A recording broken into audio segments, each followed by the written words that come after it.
So this week we watched the Central Park Five and talked about masculinities in the Afro Latinx community. So I specifically wanted to harp on the Central Park Five this week for my vlog, just because this is something I had a previous connection to.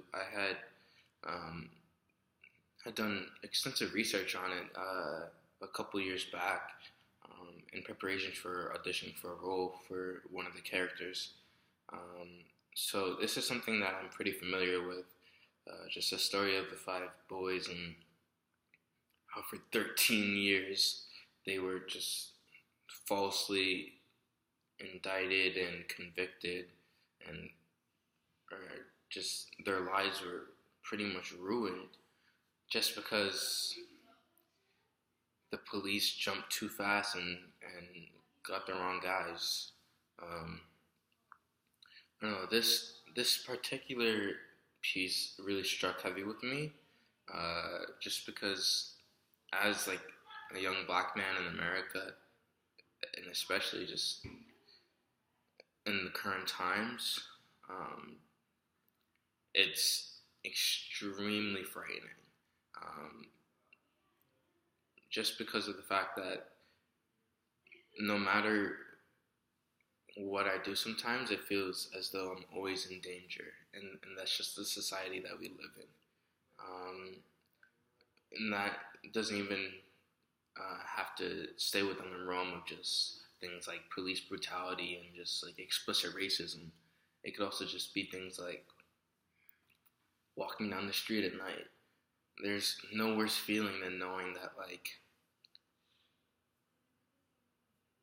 anytime you see anyone walking down the street, you have to be extremely wary of the fact that they're frightened of you. It's such a horrible feeling to have.